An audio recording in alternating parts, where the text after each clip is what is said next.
This hour of the Costa Report is brought to you by Dole Food Company, the world's leading producer and distributor of fresh fruits and vegetables. Welcome to the Costa Report. I'm Rebecca Costa, and thank you for joining me for another 2 hours of Straight Talk Radio. I want to take a moment to welcome members of our armed forces who are joining us from remote locations around the world. Thank you for being with us again. My guest today was called the most powerful woman in business. In just a moment, former CEO of Hewlett-Packard and Republican nominee for Senator of California, Miss Carly Fiorina, will be here. She's going to tell us why entrepreneurism and innovation is under threat in America and what that means to our economy.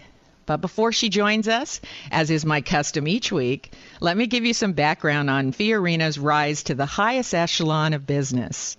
Kara Carleton Fiorina was born in Austin, Texas, to a father who was a federal appeals court judge as well as deputy attorney general under President Nixon.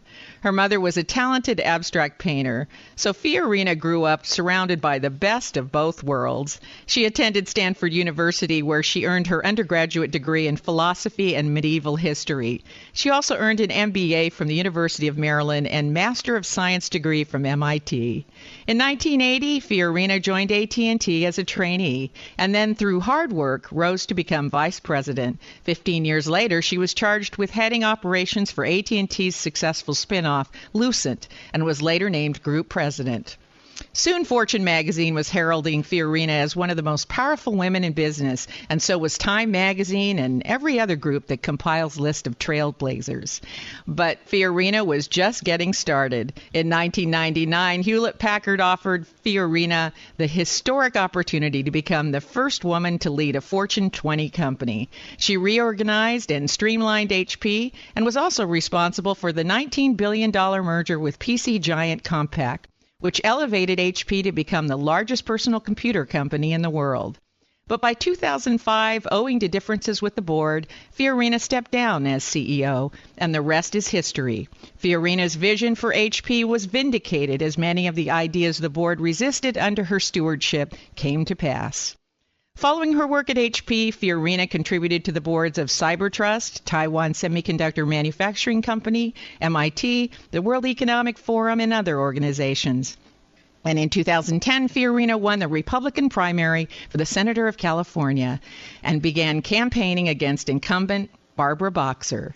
Though Boxer won the race, the election was close enough to prompt many to urge Fiorina to make another run, and we'll hear more about that later in today's program. Today, Fiorina is the CEO of Carly Fiorina Enterprises and also chairs the Good 360 nonprofit organization, which makes it easy and economical for companies to donate surplus items to charities.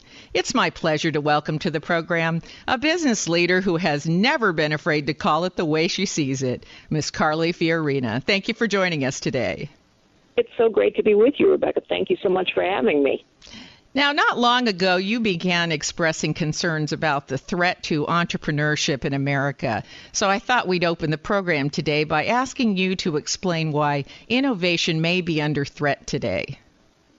Well, let me just start by saying thank you for that totally glowing introduction. But, of course, no life is completely smooth, and I got my start, actually, the way most Americans do. I started out in a small 9-person company. I actually started out as a secretary in that company. After my undergraduate degree, I went to law school, hated it, dropped out, and so went back to make a living the way I made my living through college, which was by typing and filing and answering the phones. Why do I start that way? Because the truth is most Americans have always gotten their start in small businesses. And if you look at the data, what you'll see is that small businesses, new businesses, innovate at about 6 times the rate of large businesses, and small businesses create most of the new jobs and employ over half the people in this country. So innovation is the key to a rising standard of living. Innovation is the key to business and job creation, and innovation is the key to the American dream, and that comes from entrepreneurs. When you look at the data, what you'll also see is that there are fewer new businesses starting now than at any time in the last 40 years, and there are more small businesses failing now than at any time in the last 40 years. And so the foundation of the American dream, entrepreneurship, is under siege, and I believe that's why we see our current economic recovery, why it's so lackluster. Growth at less than 2% GDP, that is not the standard growth for this economy. It's certainly not the U.S. economy living up to its full potential, and that is because I believe we have fewer small businesses starting and succeeding. So what's causing it? You say that there are fewer than in the last 40 years, and more are failing. What's the impetus behind all that? Well, it's interesting. If you look at the poll data, and it's not surprising to many of us who call ourselves conservatives, but the data bears our instinct out. 70%, 70% of small business owners in a recent survey indicated that they felt the federal government was hostile to them, not neutral, hostile. If you ask small business owners, what they'll tell you is it's just getting too hard. It's too hard to start a business. It's too hard to stay in business. We have a tax code that is unbelievably onerous and complex for small business owners. In many ways, our tax code advantages big business because big business has lots of money to pay lawyers and accountants to exploit loopholes. But if you're a small business owner, a 26,000-page tax code is just too complicated. The thicket of regulation that small business owners have to try and claw their way through is very discouraging. In brief, we have created a situation in which the risks of failure are too high and the rewards for success are too low for too many striving entrepreneurs. So a few weeks ago, I was talking with the former Senator Connie Mack, who, as you know, worked on a bipartisan committee in the Bush administration and was charged with streamlining the tax code. And Mack admitted to me that they flat out failed. He said the more complicated laws become, the more difficult it is to comply. And I guess you'd agree with that. Totally. Absolutely. And the other thing that happens is the more complicated a law becomes, the more corrupt the system becomes. Because what happens is people have to pay other folks, lobbyists, lawyers, accountants, to try and explain the complexity to them. If you're a small business owner, an entrepreneur, an innovator, you don't have the time or the money to do that. So what happens? Big companies start to control the system. Special interest groups start to control the system. All the people who are in the know control the system, and that's corrupting. So Washington has become a place where big business, big lobbyists, big lawyers, big accountants can control the system because they're the only ones who have the time and money to understand the system. And we're not just talking about complexity of the tax code.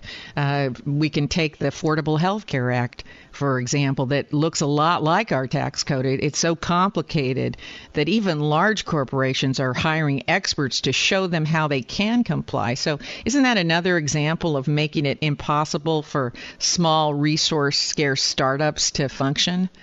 Absolutely. And, I talk about the thicket of regulation and legislation.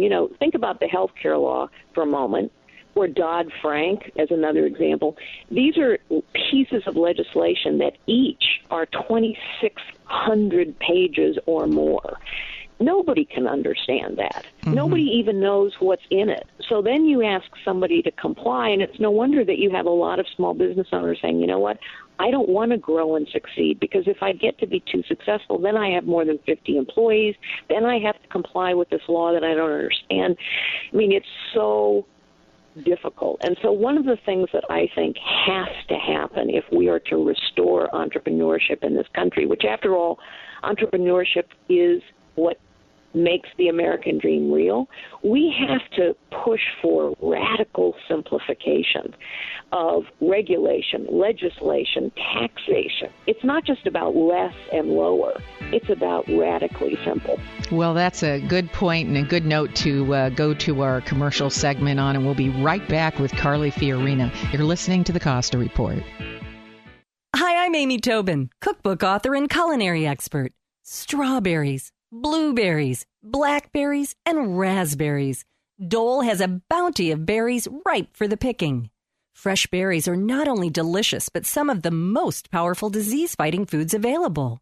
Researchers have found that berries have some of the highest antioxidant levels of any fresh fruits. So add a handful or two of your favorite berries to your next meal and enjoy their nutritional benefits and natural sweetness in all of your dishes, from salads to desserts and everything in between. For fresh tips and ideas from Dole's berry experts, visit berries.dole.com. And be sure to check out the pages of mouth-watering recipes. Whether it's a sweet and savory blueberry cranberry chicken salad or a simple strawberry sorbet, Dole has the perfect berry to inspire your next berrylicious dish. I'm here today with Scott Caraccioli of Caraccioli Cellars. Now, there's a number of ways you can taste wines at the tasting room. Talk to us a little bit about that. Yeah, we currently have 9 different wines on our tasting menu, and we really want it to be an experience where you get to taste the wine that you want to taste. So if you want to taste Pinot, you can really focus your flight around that. If you wanted to focus on the bubbles, we have 3 different sparklings that will allow you to build your flight that way. Or if you came in and you just wanted to taste one wine, we would have it set up for you to be able to do that as well. Now, what's a flight? A flight is basically a combination of small tastes of different wines. If you wanted to taste all of our different Chardonnays, you could taste the 2007 Chardonnay, the 2008, and the 2009, and we would line you up with an individual taste of each of them. Thank you for being with us again, Scott. Thank you, Rebecca.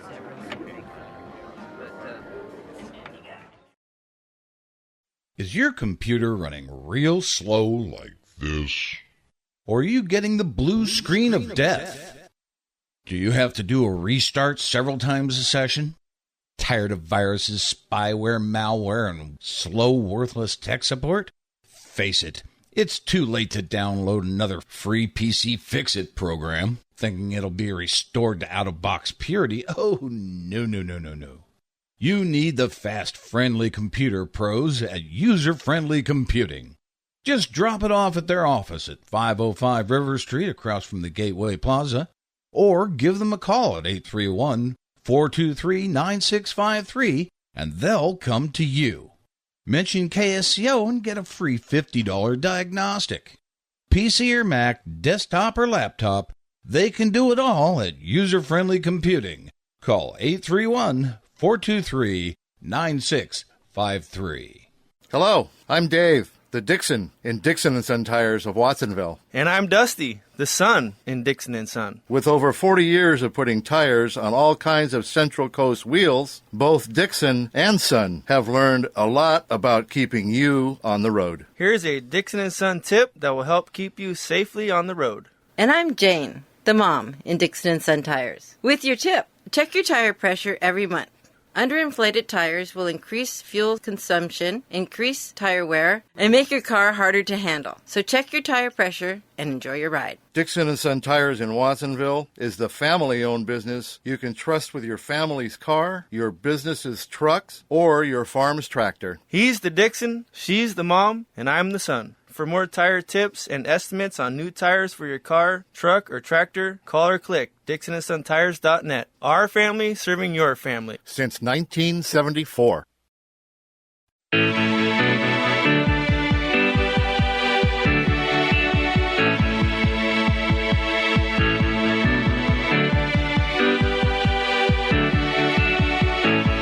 Welcome back to the Costa Report. I'm Rebecca Costa, and my guest today is one of the most acclaimed women in business, technology leader, and spokesperson for the Republican Party, Carly Fiorina. And before the break, we were talking about the need to simplify tax codes, health programs, virtually all the laws and programs that are thwarting small business in the United States, and entrepreneurship on which this country was based. Now, what do you say to folks who point out that there are these massive venture capital funds and the availability for capital for entrepreneurs and startup ventures has really grown? Can entrepreneurs just do what large companies like GE do and just hire a battery of specialists to oversee compliance with these complex and unwieldy regulations?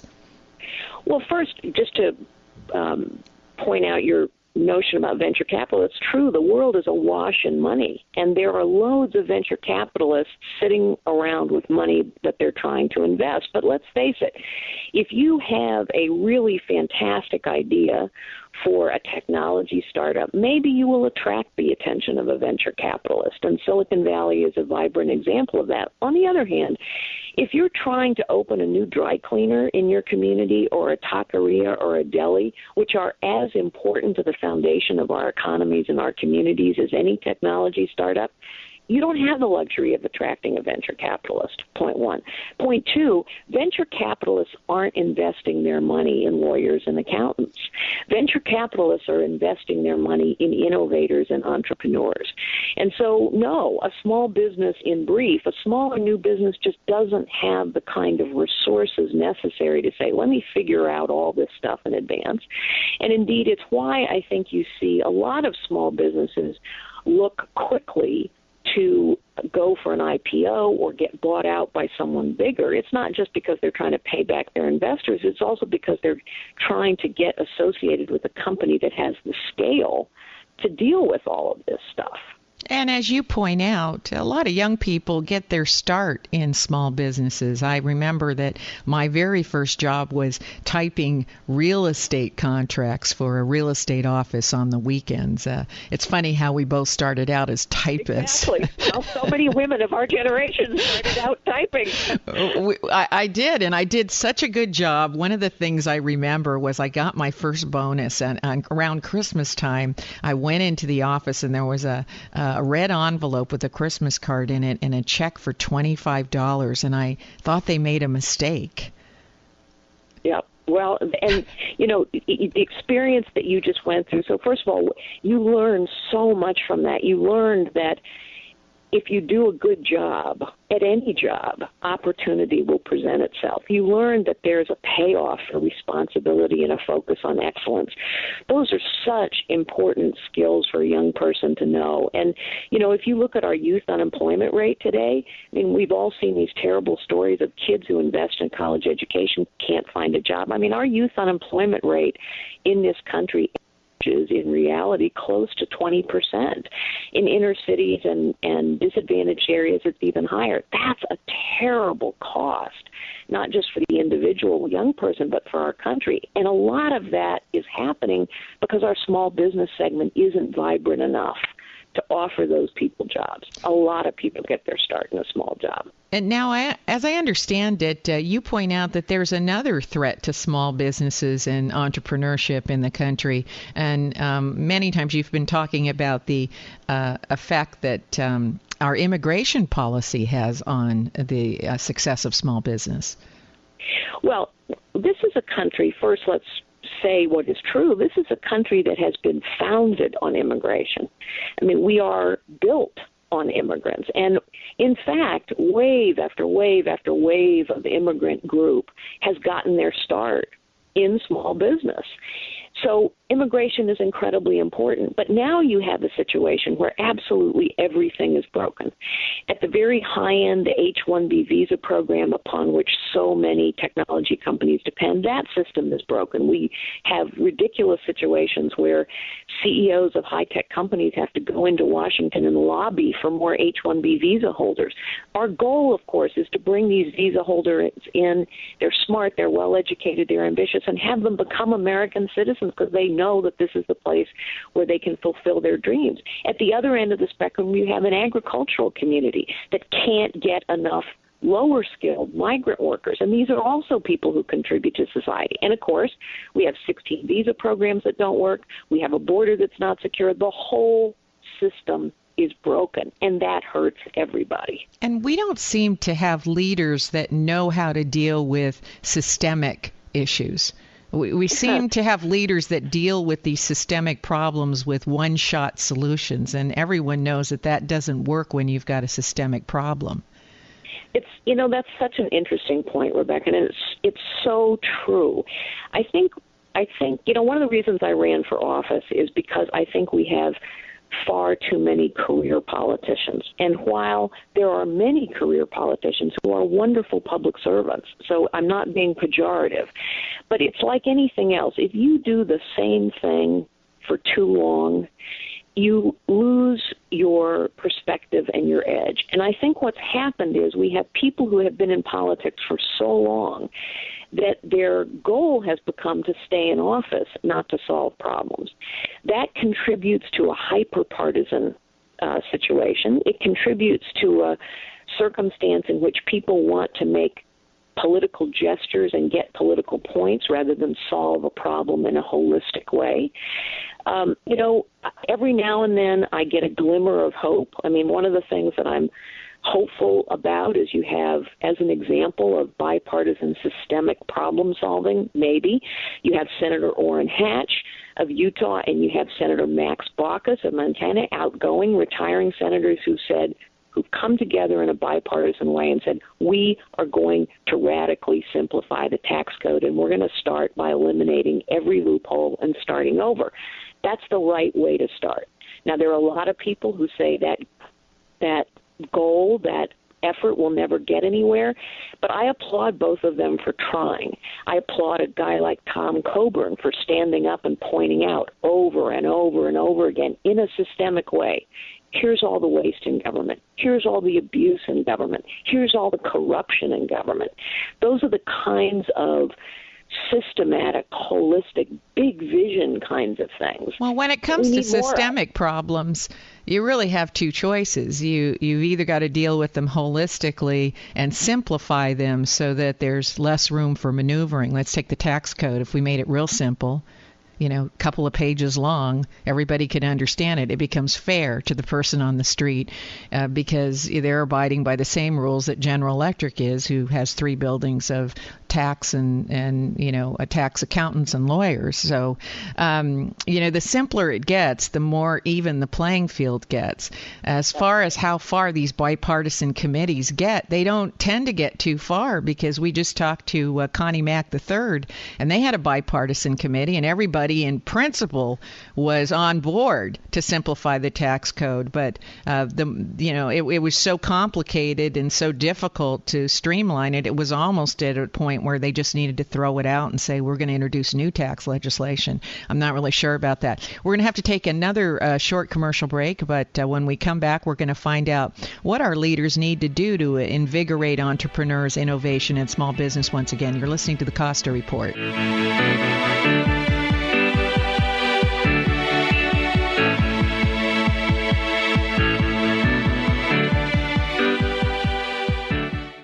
Did you know that every day we create 2.5 quintillion bytes of data, and that 90% of the data in the world today has been created in the last 2 years alone? This data comes from everywhere, and it affects everyone. This data is big data. Big data is all data, and it's more than simply a matter of size. Big data represents an opportunity to uncover new insights, make your business more agile, and answer questions that were previously beyond your reach. IBM's Big Data platform uses sophisticated technologies and patented advanced analytics designed to complement your existing information infrastructure. The IBM Big Data platform allows you to get started quickly today and expand to address more complex problems tomorrow. It doesn't matter where you start, it matters that you start. Find out how IBM can help you turn big data into a competitive advantage by visiting ibm.com/bigdata today. You've held back long enough. It's time to get up and go for some loud, raucous racing fun. Take the family, take the friends, take the entire neighborhood to the rip-roaring racing fun at Ocean Speedway in Watsonville. Friday night is Ocean Sprint Night number 16, presented by Taco Bravo, the 6th annual Walt Bronco Memorial Race. We're racing 360 sprint cars, American stock, sport mods, wingless sprints, adults $17, seniors 65 plus for $16, kids 6 to 12 for $13, and a family of 4 for only $55. Details at oceanspeedway.com. Ocean Speedway is located at the Santa Cruz County Fairgrounds, just 2 miles east of downtown Watsonville on Highway 152. Get up and go for the loud, raucous, rip-roaring racing fun this Friday night at Ocean Speedway. We are here to help your business grow. Hi, I'm Michelle Bassi, your local business consultant with Wells Fargo Bank here in the Monterey Bay area. Wells Fargo Bank became the nation's top small business lender by making it easy for people like you to grow your business. Wells Fargo has all the services you need in one bank, from opening a checking account to establishing a line of credit, from insuring against fraud to managing payroll, from planning your retirement to changing euros into dollars. Wells Fargo can do it all for you. When it comes to building business, Wells Fargo Bank is number one. In fact, Wells Fargo is America's number one lender to small business, the nation's number one small business administration lender, and number one on the recent Keynote Banking Small Business Scorecard. We are here to help your business grow. Grow your business with the nation's top small business bank, Wells Fargo. You're certain to find a branch open for business nearby. Stop by for a cup of coffee. Wells Fargo. We would love to get to know you. Member FDIC. Fall is for fixing up the home for winter. Where to start?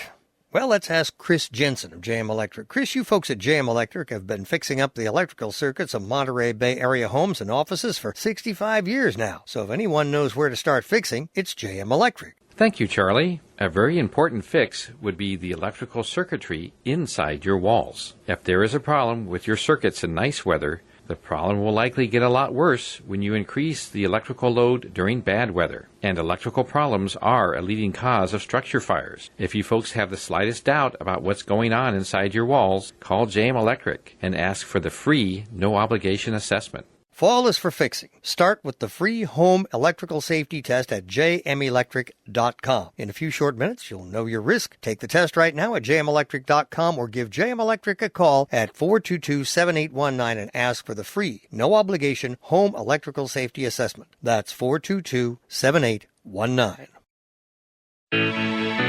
Welcome back to the Costa Report. I'm Rebecca Costa, and my guest today is acclaimed business executive Carly Fiorina.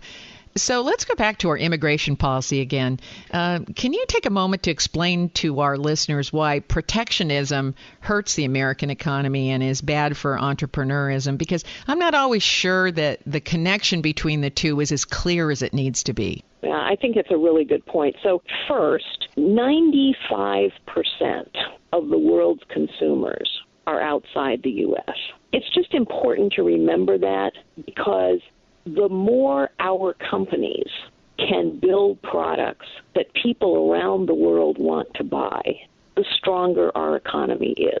And so we should want to be an export powerhouse. And we should want as well to make sure that we have the human capital, the brain power to produce the best products in the world. You know, the 21st century is actually all about brain power. So, as has always been the case in our history, we have to be the country that attracts the most ambitious, the hardest working, the smartest people in the world to come here and build a better life for themselves and their families. And we also have to be the kind of country, as we always have been, that builds the better, the best mousetrap that everybody else around the world wants to buy. That makes us strong. And so when we as a country become afraid to compete or become afraid to welcome legal and legitimate outsiders who want to come here and build the American dream for themselves, or when we say to ourselves, you know, we can just hunker down and close down and play among ourselves here in America, we're really hurting ourselves. We can always compete and lead if we remember that we need to be the place that builds for the rest of the world, and we need to be the place that attracts people from all over the world because they too want to live the American dream. So let me ask you this. What should our immigration policy look like? I mean, we recently had some states make it legal for illegal immigrants to have driver's license, which, as I understand it, are considered in most states legal proof of identification in polling locations. So did we open up a can of worms here? I mean, how do we filter the good guys from the bad guys, the ones that are going to contribute to the American economy from those that are going to burden the American economy? Yes, and it's a very complex and emotional subject, and there's a lot of disagreement on it. But I will just say a few things. First, I truly believe that comprehensive immigration reform is essential and is in our country's interests. And I am very worried that right now everyone's attention is off comprehensive immigration reform. People's attention in Washington has been distracted by big things, Syria, and now we have the budget and we have the debt limit and all of the rest of it. But to me, comprehensive immigration reform has a couple essential elements. First, we have to fix our legal immigration system. I mentioned that we have 16 different visa programs. That's insane. You talk about complicated. You talk about easy to corrupt. We know that we have a whole bunch of people in this country today who have simply overstayed their legal visa. So we have to fix our legal immigration system, simplify it to one program, hold people accountable for being responsible under that legal program. So that includes H-1B visas. It includes migrant worker programs. But we got to fix our legal immigration system. Secondly, we have, and these are not in any particular order, I believe we have to do all of them. We have to make sure that our borders are secure. Our borders are not secure today. So we know what that takes. We just have to do it.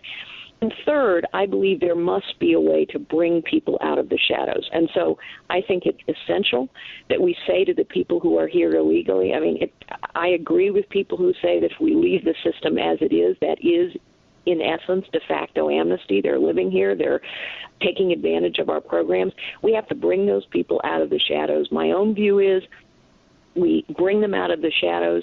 We give them a status in this country. That is the way that we can then determine, do people have criminal records? Have they abused the system, paid back taxes, etc.? My own view is that those folks do not have a pathway to citizenship, but that their children would. Now, I know that not everybody agrees on all of those particulars, but I think if we stick to three essential elements, we have to bring people out of the shadows so that we can separate those that are willing to pay back taxes and stick to the law from those who have broken our laws. We have to fix our legal immigration system. We have to secure our borders. If we will stay focused on those three essential elements, I think we can make progress, and I think we must make progress because the current system is bad for everybody. Well, this is something that business could really help our leadership with. I mean, if we take, some people laugh about this, but if you take American Express, for example, you have a platinum, gold, and green membership that you can participate in. And I don't understand why we just don't create three standard programs and say, all right, let's decide which one you're going to fall under. And under those different programs, which depends on what you contribute to the American economy, you get certain benefits, whether it's health benefits or driver's license or education for your children. I mean, why don't we just bundle these up into packages that people can understand and are formalized? Well, it's such a great point, Rebecca, and it's an example of sometimes simple holistic solutions work best, and that's one idea. I think business can help by providing ideas. I think business can also help, frankly, by continuing to put pressure on the political system to say, and businesses and people of both all political persuasions, I think, are increasingly putting pressure on the political system to say this problem has to be solved. We are hurting our economy. We are hurting our legal citizens. We are hurting our ambitious immigrants who want to play by the rules. We are absolutely hurting everyone here by not finding a solution. And one of the things businesses does so well is bundling services in a way that's attractive to consumers. A lot of times when we're legislating, it's very punitive as opposed to a little bit of marketing. How about a little bit of marketing in our governance, getting people to want to willingly, volitionally participate? Yeah, well, yes, what a great idea. And you're raising all a set of wonderful ideas that take me all the way back to a point I made a while ago, which is I think we have people in politics who've been there too long. Yeah. It's not that they're not good people, but if all you've done is run for election for 20, 30, 40 years, if you don't have any understanding of what business does or how they contribute, it's hard to bring new ideas to the table. Yeah, I agree with that. I think that they could take a page from business in just looking at how businesses motivate large blocks of consumers to volitionally take an action. Instead of always thinking that everything has to be a law or a battle in D.C., I don't really think that's the case. I think you can appeal to basic human instinct and a desire to cooperate. Everyone wants to be patriotic. All people, given the choice to do the right thing, will try to do the right thing. But if you make it too difficult to do the right thing, you run into the problem of it's impossible to comply, and people become defeatist. And I think that's what you've been saying, is that small business is defeated. Well, they're not defeated, they're not down and out, but they sure are discouraged, and that should worry all of us. And I think you're so right. Most people want to do a good job. Most people want to do the right thing. And by the way, you can't legislate against evil. You can't legislate against greed. But if you look at, but most people want to do the right thing. And if you look at how laws get written in Washington, what happens is something bad happens, and then we proceed to write a regulation or a legislation to try and prevent that bad thing from ever happening again. And the consequence of that is unbelievable complexity. And it also creates this mindset that, people, if given the chance, are going to do the wrong thing, as opposed to the recognition that people, if given a chance, are going to do the right thing. That's right. And it also makes us a very reactive government. And that's not really helpful when we're dealing with complex systemic issues. We have to take our last break, and we'll be right back with Carly Fiorina. You're listening to the Costa Report. If you listen to the news today, you might come away with the impression that our biggest challenges are political and economic. But if this were true, then countries which have different political and economic systems would be facing different problems. But they aren't. Every government and every nation is struggling with job creation, debt, immigration, climate change, terrorism, healthcare, energy, and wild swings in financial markets. So something else must be going on. That's why I'm inviting you to get a copy of The Watchman's Rattle, a book which shows how the Roman, Mayan, and Khmer empires once faced similar challenges and what we can do to avoid their fate. Visit RebeccaCosta.com today and get a copy of The Watchman's Rattle, because once you do, you'll never look at the world the same way.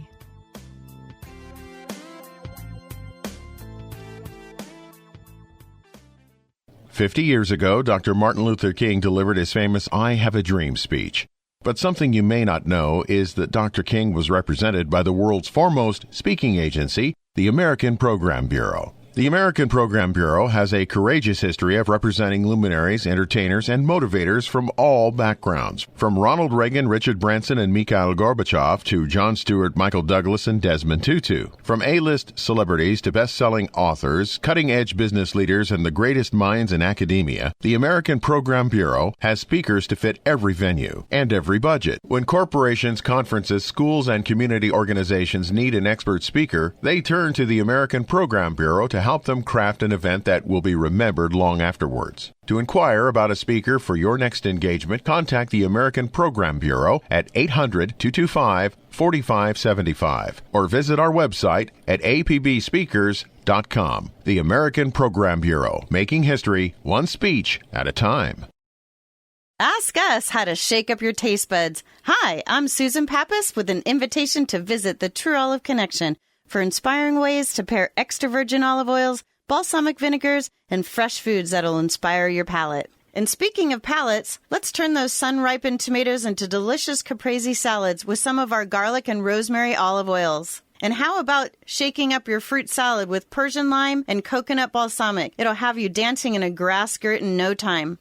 For a dessert no one will forget, cover your Tahitian vanilla ice cream with the True Olive Connection's rich dark espresso balsamic. And it's decaffeinated. Discover a true Epicurean treasure chest at the True Olive Connection in downtown Santa Cruz at 106 Lincoln Street for a taste of over 30 gourmet oils and 25 aged balsamic vinegars, open 7 days a week. Don't forget to try our new OHO Body Care line for healthier skin and immune system. You'll feel better from the inside out in no time. Oppa! You may have heard about the 90 essential nutrients or the mighty 90 needed for good health. But with all the products out there, what exactly are they talking about? The Mighty 90 is 16 vitamins, 12 amino acids, 60 plant-derived minerals, and 2 essential fatty acids. So now you know. But with all the products you see and hear advertised, what exactly do you buy to come up with the Mighty 90 and the right ratios to promote good health?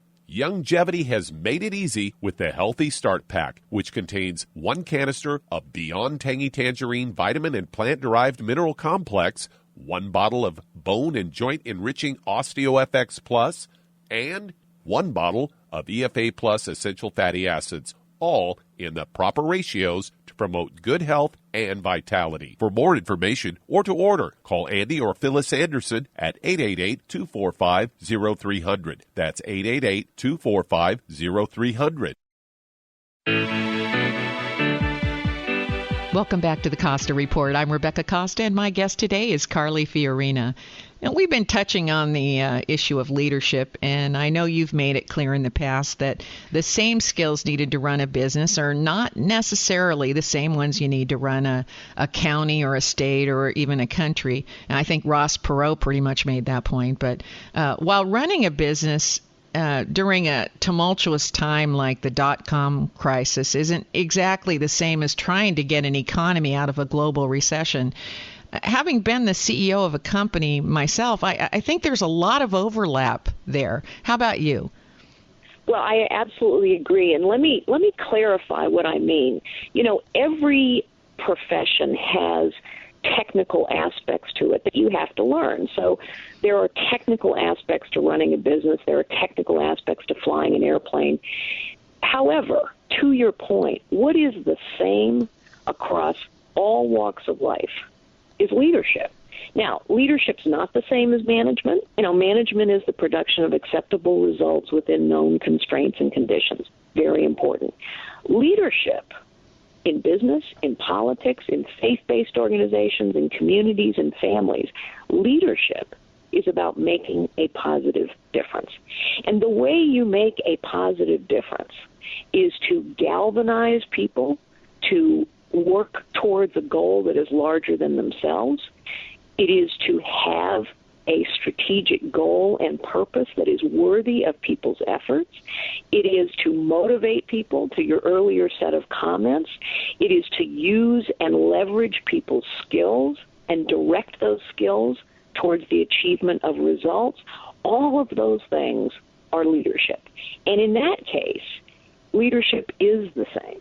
And leadership also, because it is about making a positive difference, leadership always requires courage, because a leader has to stand in front and point the way and show people where they need to go and also how to get there. That is leadership, and it is the same across every walk of life. Now, unfortunately, or fortunately, I'm not sure, depends on how you look at it, we've elected so many lawyers to public office, and then we sit around and scratch our heads and wonder why there's so many unwieldy laws. You'd think that we could well, you elect lawyers and you get, thousands and thousands of pages of legislation. Right? So you'd think that we could extrapolate from that a few more business leaders in government might help us put programs in place that incentivize entrepreneurship rather than thwart it. So what do you say to folks who are worried that business already has too much influence in the government through campaign contributions and lobbyists? Well, I think there's a great deal of truth to that. And the distinction that I would make is between big business and small business. So look, big businesses are little businesses that have succeeded. So good for them. Hewlett-Packard started in a garage. It's now one of the largest technology companies in the world. So big business is wonderful, and it's great that we have so many successful global big businesses. But as I mentioned before, a big business can afford to deal with all this complexity. And indeed, in many cases, big businesses are advantaged by the complexity. If you look at Washington, D.C., honestly, I think it is a place that works well for big business, big labor, and big government. But it doesn't work so well for the little guy and the little business.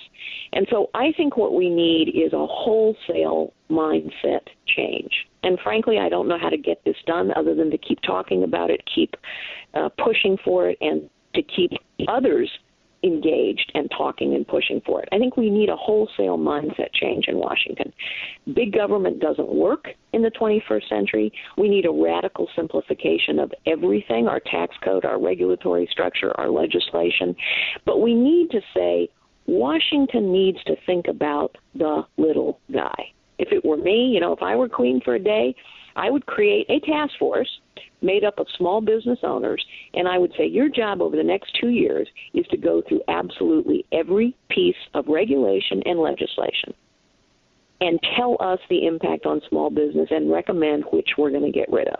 The truth is, every time a regulation is written, it never goes out of style. We never sunset it. We never get rid of it. We just keep piling on and piling on and piling on and piling on, and now we have a veritable thicket. But what you're suggesting is something really basic in business. You're basically saying that before these laws go into effect, why not go focus group test them on the folks that are going to be affected?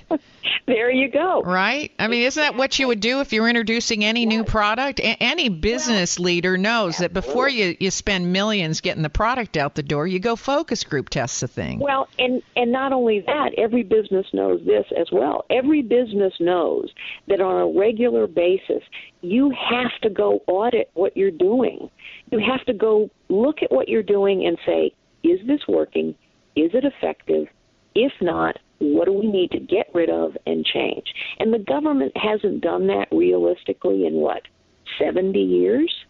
So we have layer upon layer of bureaucratic sediment. We have layer upon layer of regulatory and legislative sediment.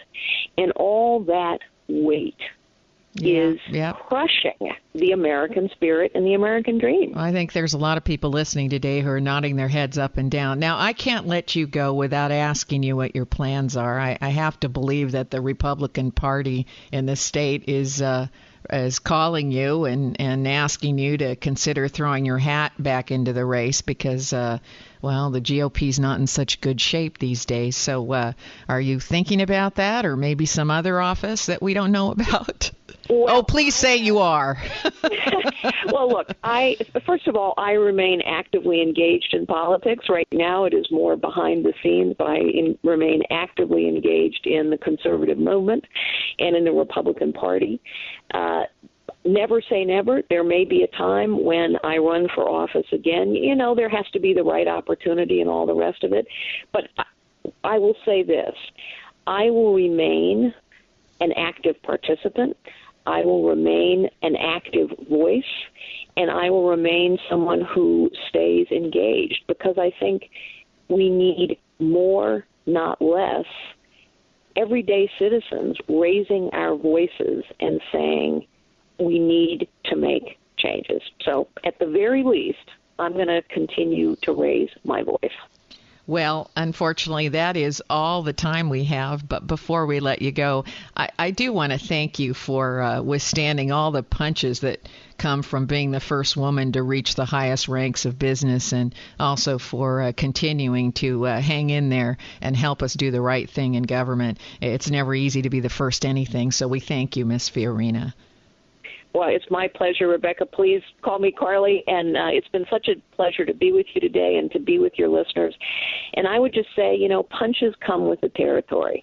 It's part of why leadership takes courage, but all of us take our punches in life. And the truth is, you cannot make a positive change. None of us can make a difference, no matter where we are. None of us can make a difference without taking a few punches. So let's take them and move on. Thank you for being with us. Thanks for having me. If your station is leaving us after this hour and you'd like to comment on today's program, you can email me at RebeccaCosta.com or send me a note on Facebook, Twitter, or LinkedIn. We're all over the internet, so drop me a line and let me know how you feel about our conversation with Carly Fiorina.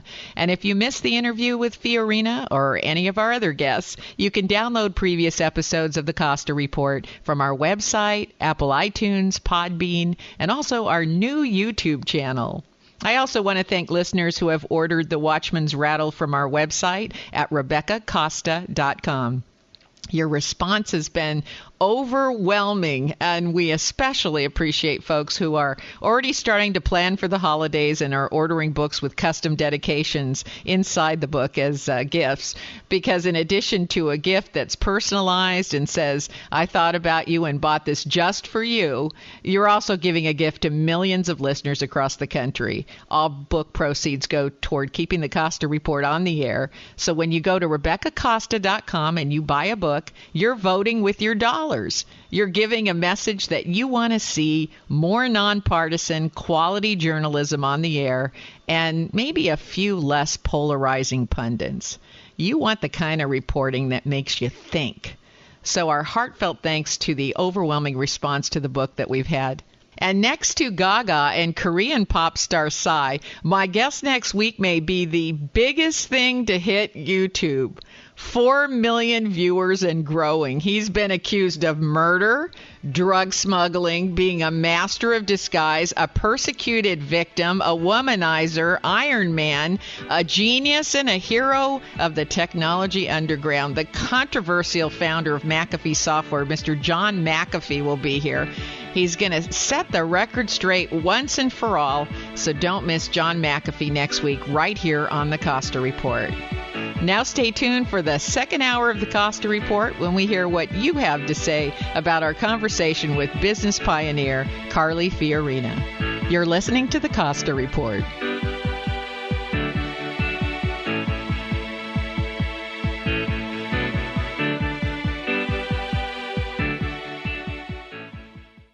Did you know that every day we create 2.5 quintillion bytes of data, and that 90% of the data in the world today has been created in the last 2 years alone? This data comes from everywhere, and it affects everyone. This data is big data. Big data is all data, and it's more than simply a matter of size. Big data represents an opportunity to uncover new insights, make your business more agile, and answer questions that were previously beyond your reach. IBM's Big Data platform uses sophisticated technologies and patented advanced analytics designed to complement your existing information infrastructure. The IBM Big Data platform allows you to get started quickly today and expand to address more complex problems tomorrow. It doesn't matter where you start, it matters that you start. Find out how IBM can help you turn big data into a competitive advantage by visiting ibm.com/bigdata today. You may have heard about the 90 essential nutrients or the Mighty 90 needed for good health. But with all the products out there, what exactly are they talking about? The Mighty 90 is 16 vitamins, 12 amino acids, 60 plant-derived minerals, and 2 essential fatty acids. So now you know. But with all the products you see and hear advertised, what exactly do you buy to come up with the Mighty 90 and the right ratios to promote good health? Youngevity has made it easy with the Healthy Start Pack, which contains 1 canister of Beyond Tangy Tangerine Vitamin and Plant-Derived Mineral Complex, 1 bottle of Bone and Joint Enriching OsteoFX Plus, and 1 bottle of EFA Plus Essential Fatty Acids, all in the proper ratios to promote good health and vitality. For more information or to order, call Andy or Phyllis Anderson at 888-245-0300. That's 888-245-0300. Surfing Northern California for over 65 years. This is KSCO Santa Cruz.